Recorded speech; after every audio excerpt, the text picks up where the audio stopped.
In the spring of 2002, a supposedly invincible software giant evaporated, leaving behind a $4 billion crater and a trail of fabricated reality. Peregrine Systems, a darling of the late 90s tech boom, did not simply fail due to market forces or a flawed product.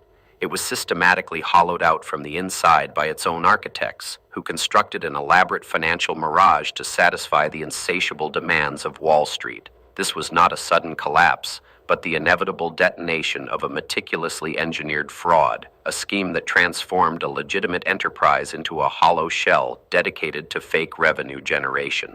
The mechanics of this deception rested on a practice known as channel stuffing, a deceptive strategy where a company forces more products through its distribution channels than its end users can actually purchase. By shipping software to intermediaries who had no intention of buying it, executives could artificially inflate their sales figures. This practice creates a dangerous illusion of demand, allowing a company to record revenue today for sales that will never materialize tomorrow. The case vividly illustrates how this aggressive tactic was not merely an end-of-quarter push, but the fundamental engine driving the company's valuation. Behind the soaring stock ticker and the celebrated earnings reports lay a devastating human reality. When the facade finally crumbled, thousands of employees lost not only their livelihoods but the retirement savings they had invested in the company's stock.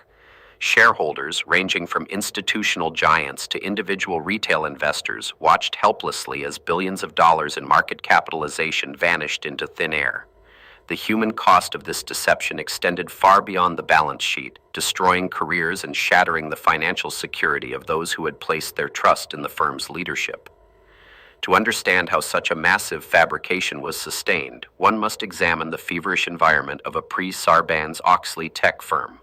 During this era, the pressure to meet or beat quarterly earnings estimates was absolute, creating a toxic corporate culture where failure was not an option and ethical boundaries were viewed as mere obstacles. The executive suite at Peregrine operated under the relentless scrutiny of analysts who demanded exponential growth, regardless of the underlying economic realities. In this crucible of expectation, the temptation to manipulate the numbers shifted from a fleeting thought to an operational imperative. The motivations driving the executive team were rooted in a potent combination of hubris and financial self-interest. Stock options and performance-based bonuses tethered the personal wealth of the leadership directly to the company's share price, creating a massive conflict of interest. By maintaining the illusion of hypergrowth, executives could cash out millions of dollars in artificially inflated stock before the inevitable collapse. The internal calculus was chillingly rational, prioritizing short-term personal enrichment over the long-term survival of the corporation. This mandate for relentless expansion quickly infected the sales organization, transforming it into a factory of fiction. Sales managers were given impossible quotas, and when legitimate demand fell short, they were explicitly instructed to bridge the gap by any means necessary. The culture of compliance was systematically dismantled, replaced by a ruthless pragmatism where closing a deal, even a fraudulent one, was rewarded, while questioning the ethics of the transaction was treated as insubordination. The architecture of the fraud was built on the silence and complicity of those who felt they had no choice but to participate. The execution of the scheme required a sophisticated manipulation of accounting principles, specifically the rules governing revenue recognition. Under standard practices, revenue can only be recorded when a product has been delivered and the customer has a binding obligation to pay. To circumvent this, the company began drafting secret side letters with its distributors, granting them the unconditional right to return unsold software or relieving them of any obligation to pay altogether. These hidden agreements effectively nullified the recorded sales, yet the revenue was booked in full, painting a masterpiece of financial fiction. As the volume of unsold inventory mounted, the sheer scale of the deception required new, more complex hiding places. The company began actively seeking out compliant partners and in some cases allegedly facilitated the creation of shell companies. These were entities with no legitimate business operations, established solely to warehouse the fake sales. These phantom distributors served as a black hole for unwanted software, allowing the firm to clear its balance sheet of inventory while simultaneously recording hundreds of millions of dollars in phantom revenue. The network of accomplices grew, binding multiple organizations into a shared conspiracy of silence.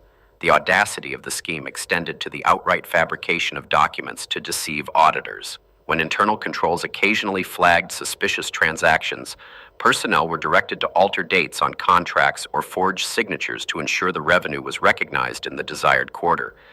This was not merely aggressive accounting, it was a coordinated effort to subvert the fundamental mechanisms of financial transparency.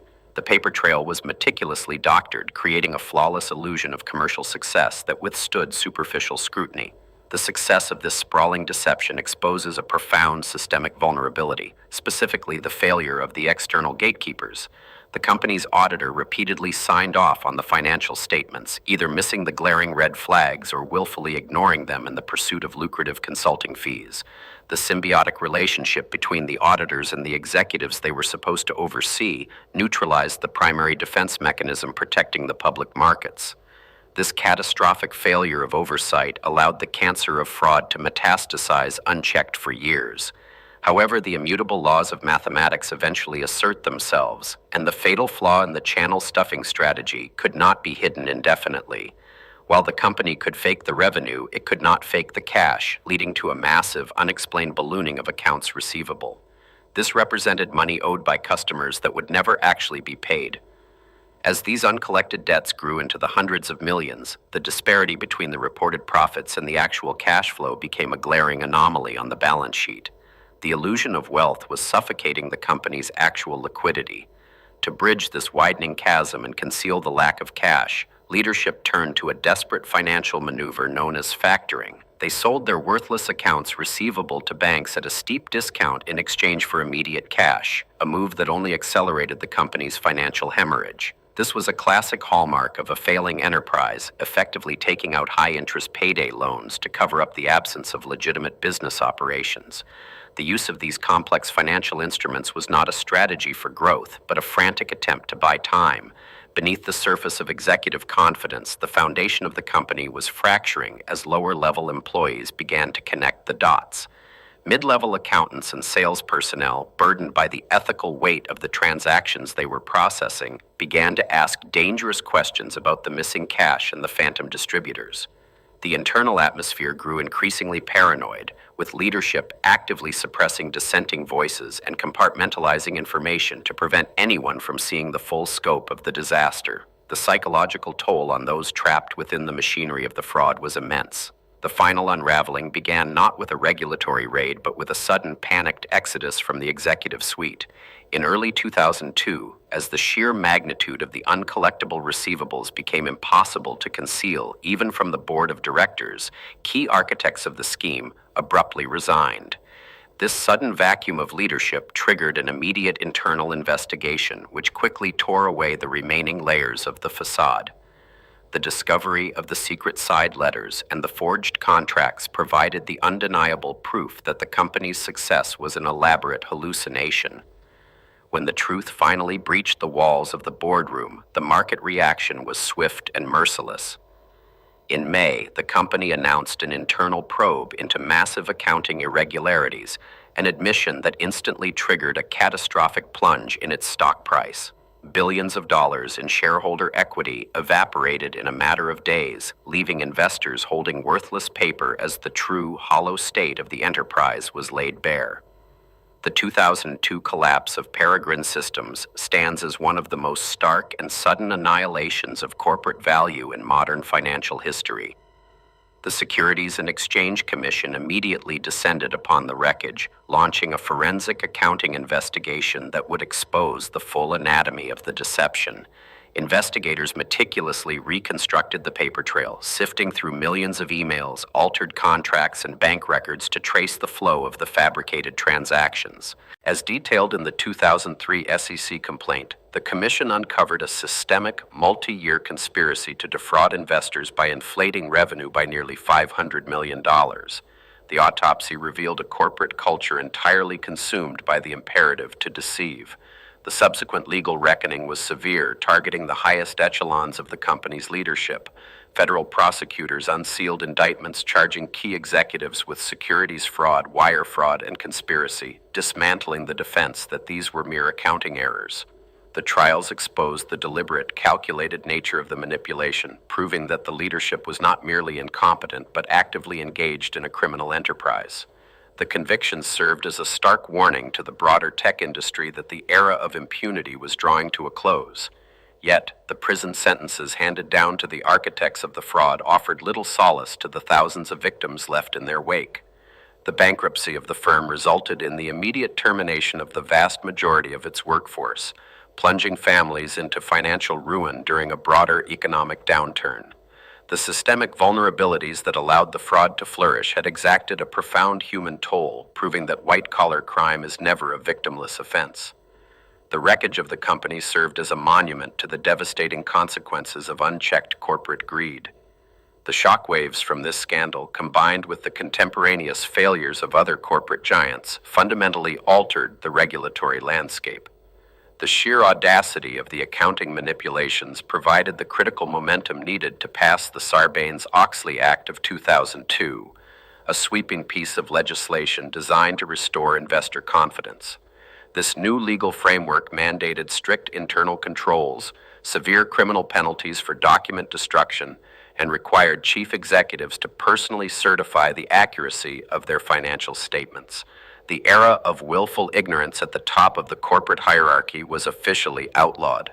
Within the software industry specifically, the scandal triggered a massive overhaul of how companies were permitted to recognize revenue. The Financial Accounting Standards Board tightened the rules surrounding software sales, explicitly targeting the loopholes that allowed for the recognition of contingent or conditional sales. The days of booking revenue based on a handshake and a secret side letter were replaced by rigorous standards requiring proof of delivery and absolute certainty of payment. The industry was forced to abandon the intoxicating illusion of fake growth and submit to the sobering reality of actual cash flow. Despite these sweeping reforms, the psychological drivers that fueled this massive deception remain an enduring threat to the financial markets. The relentless pressure to meet quarterly expectations, the allure of massive executive compensation, and the human capacity for rationalization continue to create an environment ripe for manipulation.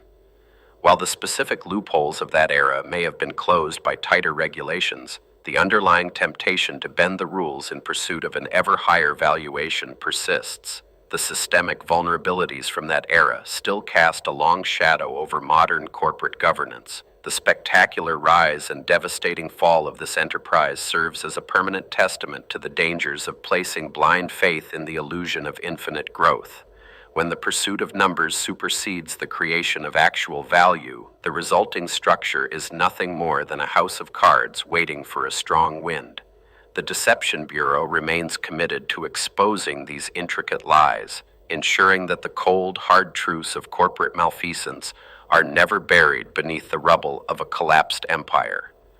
The anatomy of fraud is complex, but its ultimate consequence is always the same: a devastating collision with reality.